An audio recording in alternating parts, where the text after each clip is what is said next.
My name is Catherine. My husband, Daniel, and I got married when his child from a previous marriage was 10 years old. It was my first marriage, so I had no clue about parenting, but I was determined to raise him right. I wanted children of my own, but I feared I'd compare them to my stepchild. That's why I never had kids of my own. Instead, I devoted myself entirely to my husband and stepson, Ted. Then, out of the blue, my husband passed away suddenly. As I was engulfed in sorrow, Ted said to me with a smile, "Dad loved his mistress more than you were just the housekeeper. Also, I'm inheriting everything, so stay out of it." What are you talking about?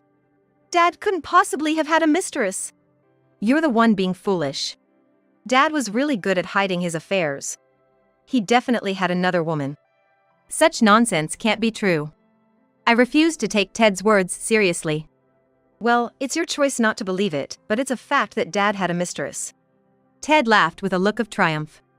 His face seemed to resemble his mother more than my husband. He always had a condescending look and tone, as if he was mocking everyone. Of course, I didn't really know his mother, his father's ex-wife. I had only seen her in photographs.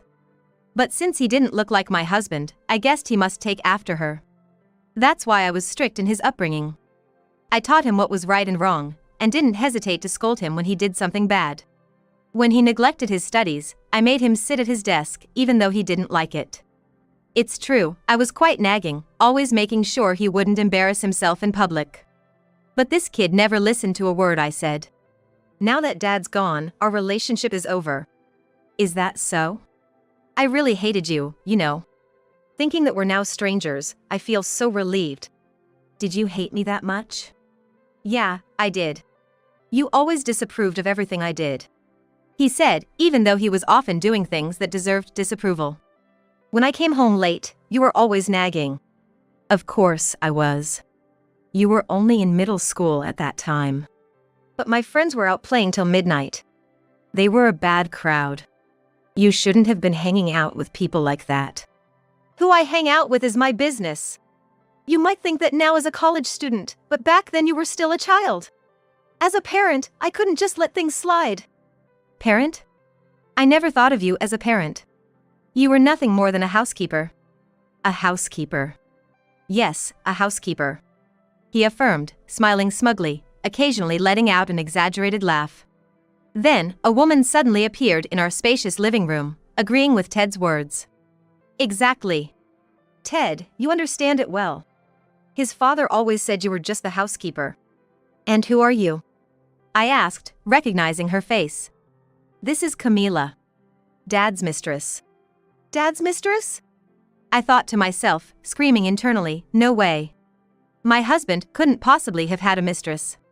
Yes, I was his father's mistress, Daniel's lover. I was loved by him much more than you. That's a lie.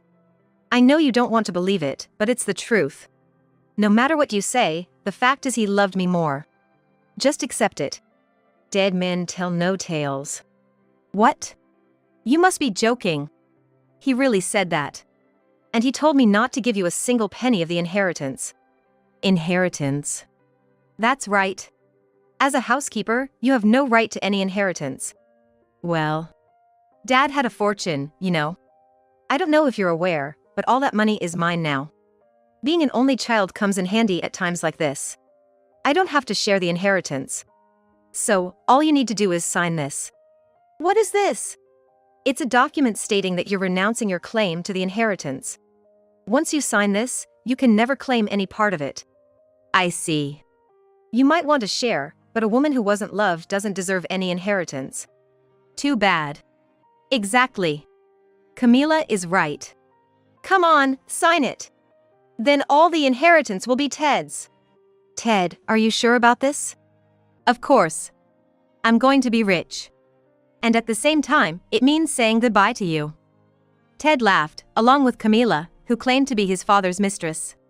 I recognized her face, but was she really the mistress? I couldn't believe my husband would have a mistress like her. She wasn't his type at all. Then who could she be? I had a vague memory of her, but couldn't place it. Hurry up and sign it. Like it or not, you have no choice but to give up the inheritance, Ted insisted. At that moment, a realization dawned on me. But I chose not to voice it. Saying it out loud wouldn't change anything. That was my thought. So, I picked up the pen and said, "All right. I'll live strong, no matter what happens." And with that, I left the house. From then on, I stayed in a hotel, looking for a place to live, visiting various real estate agencies. It was around the time I finally found a new place to live. Ted, who had told me to never contact him again, called me. When I answered the phone, wondering what it could be about, Ted spoke with an excited voice and heavy breathing. "The inheritance proceedings are completed." "Oh, congratulations. Now, I'm a millionaire." "That's great for you. You must be so upset." "Not really. By the way, who said you're a millionaire?" "Camila, Dad's mistress. From now on, I'll live with her as my mother." "Camila said that?" "Yeah, she says I'm her son since I'm Dad's son." "Well, she was loved by Dad, so it's not wrong to call her my mother. Plus, she wants to live with me in that house. Living together will surely be fun." "That's nice. You were always strict and never considered my feelings, but she always puts my feelings first. She says I should do whatever I want. You know, I was correcting your mistakes. If you don't teach what shouldn't be done, how will you know? That's why I was strict. I don't want to hear your excuses. You just didn't like me because I was a stepchild. Did you think I was too stupid to notice? Always treating me like a child. But you were a child. You have no idea how unhappy I was living with you. You're only saying that because things didn't go your way. That means I was disciplining you properly.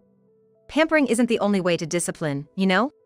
Indeed, as someone who never became a mother, I was desperate to discipline Ted properly so he wouldn't struggle as an adult. There were many times when we clashed because of this. If I had always given in to Ted's wishes, I feared he would go down the wrong path. Even at meal times, I was particularly strict about manners. Because of that, when Ted dined out, he was often complimented rather than criticized.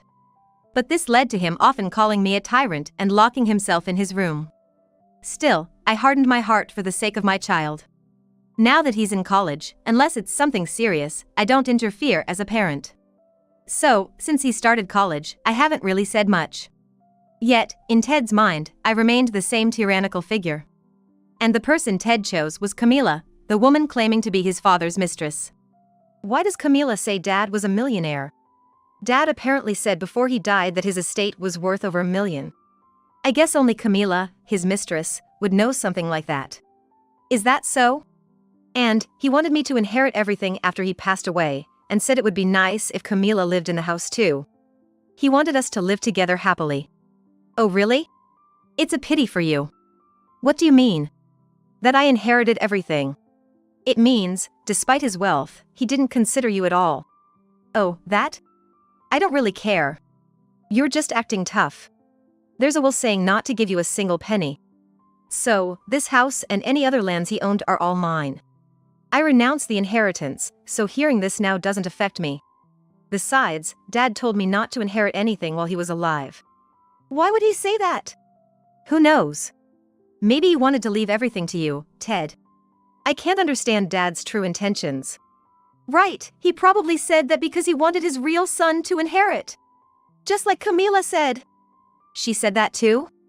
Yeah, she said it would be pitiful if his stepmother took the inheritance. That the money left by a father should all go to his child. I agree with her. Well, I don't mind. I'll forget all the nagging you did. Just because you gave up the inheritance willingly. Thanks for that. Don't contact me ever again, no matter how poor you become. We are strangers now, whatever happens. Don't worry, Ted. Whatever happens, take care. Thus, Ted called me, ostensibly to report the completion of the inheritance, but really seeking a sense of superiority, thinking I would be upset. Of course, I wasn't upset or resentful.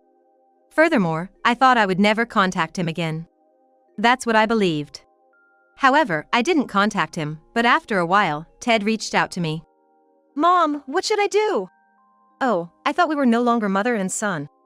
It's troubling to be called Mom all of a sudden. Don't be so mean. What happened? The house has been seized. Oh, I see. You're taking this rather lightly. It's only natural that it happened. What do you mean by that? I don't know what basis Camila had for saying you were a millionaire, but Dad had more debts than assets. You're kidding. It's not a joke. That's why the house was seized. I don't understand. If that's true, why did Dad leave me the inheritance? It's more like he left you the debts as well. Debts are part of the inheritance, you know. You would have understood if you had listened to the lawyer during the inheritance proceedings. But you didn't listen, did you? But Camila said we were millionaires. Dad had a fortune, so we wouldn't have to worry about anything. That's why I thought there was no need to listen to the lawyer. Oh dear, that's what happens when you take someone's word for it without checking for yourself. That's why I always told you to verify things before believing what people say. I taught you that, but you still fell into a big trap. I can't believe it. You thought I was just being a mean stepmother, right? That's why you only saw me as nagging. Too bad for you. But Camila is his mistress. If his mistress says it, it must be true, right? It wasn't true, though, was it? Yeah, but so that's why you told me not to inherit the estate. It might be. Why didn't you tell me about it then? Your father used to call you a foolish son, you know? No matter how strictly I spoke to you, you never listened and were always out playing. He thought you would eventually learn the hard way. This is too painful. True, but they say the struggles of youth are worth buying. Isn't this just the right experience for you? It's not good at all. But you have Camila, right? You'll support each other. She's an adult, so she'll surely help you. That's true, but does Camila know about this? No, she's at work right now. Oh, she's working? Apparently. I thought she might quit her job once you inherited. Do you know about Camila? You said considering it's her. Not much. But I do wonder if she really was his mistress. Everything will probably come out in the open eventually. What? Anyway, struggles in youth are valuable. Just keep at it. I won't struggle. There must still be plenty of assets left, just the house was seized. If that's the case, I can just buy a new house with the other inheritance Dad left. I hope that works out for you. Is that all you wanted to talk about? Yeah. Then I'll hang up. I'm busy too, I said, ending the call abruptly. That night, after returning from work, Camila contacted me. Hey you. Oh, what a surprise. And who might you be? It's Camila.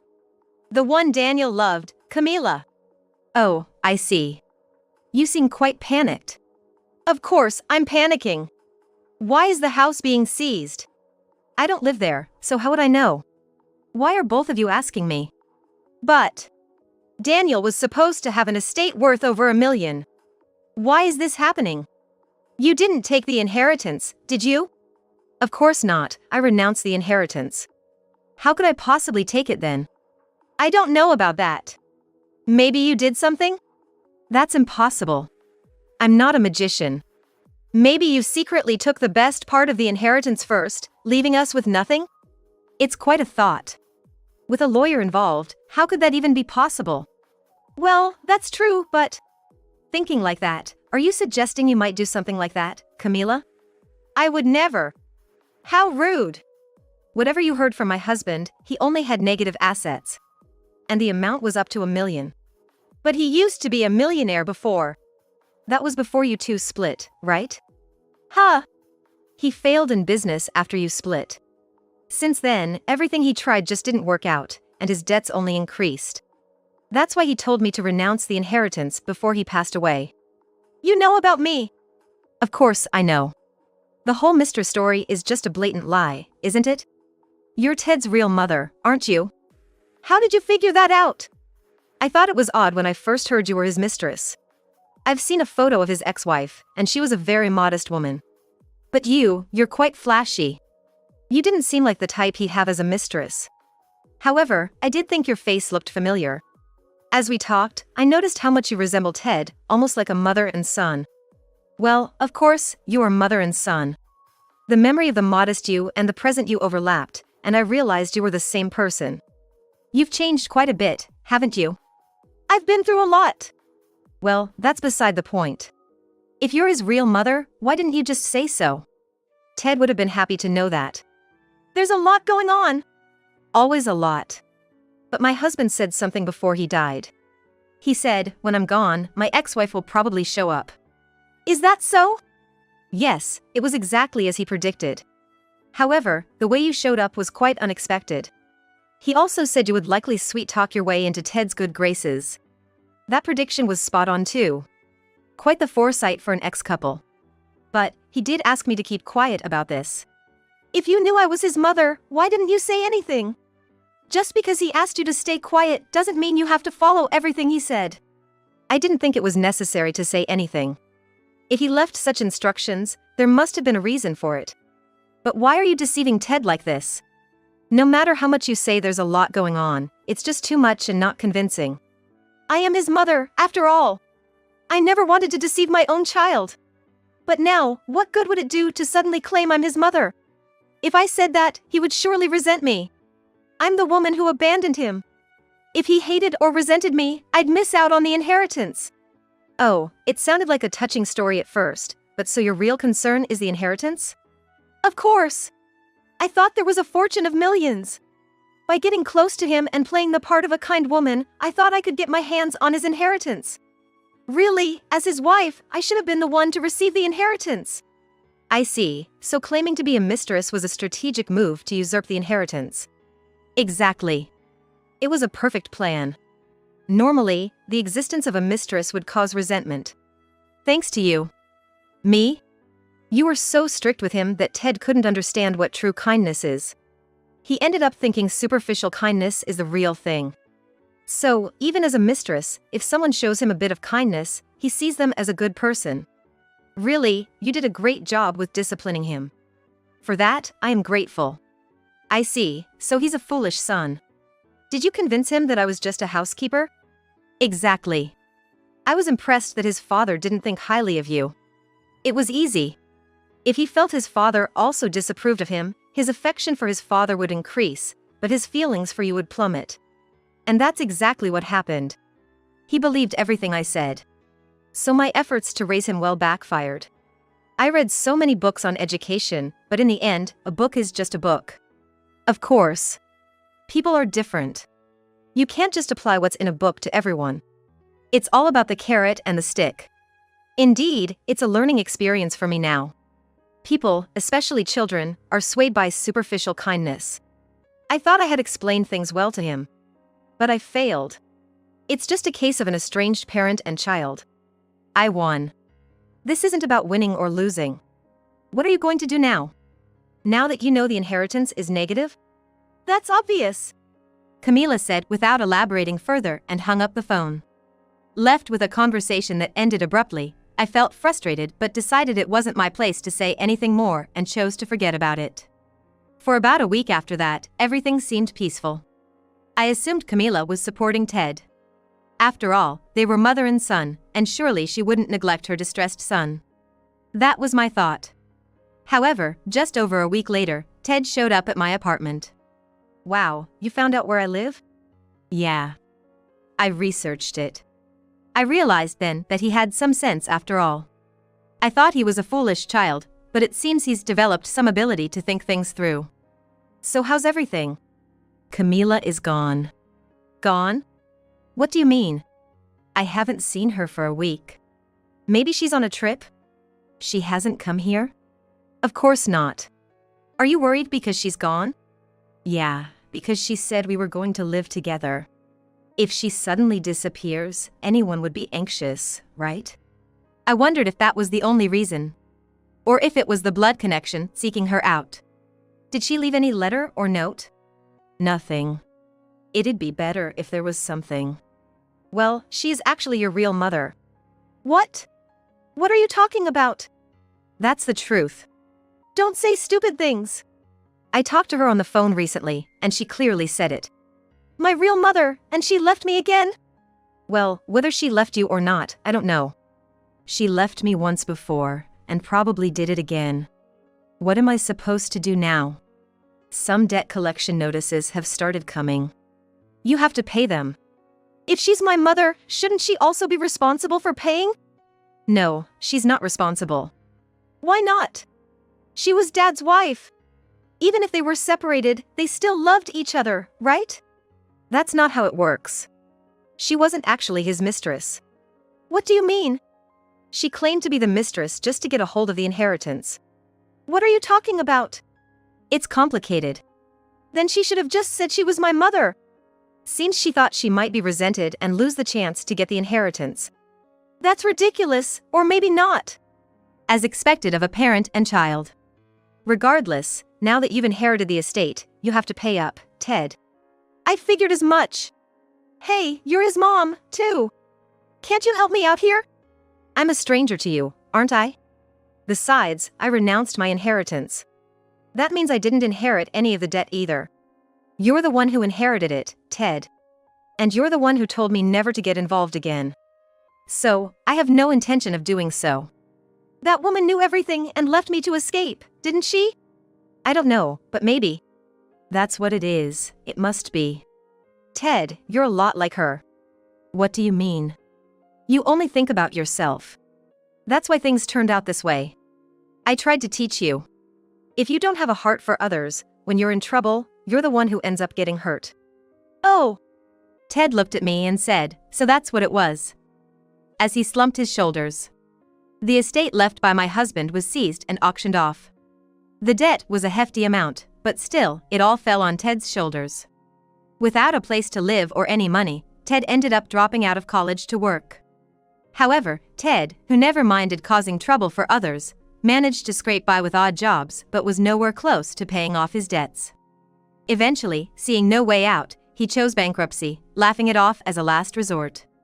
This led him into a miserable life, and he even stopped working, resenting his deceased father and wondering why he alone had to suffer like this.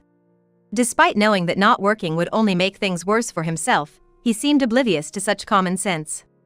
I couldn't help but think what a foolish son he was.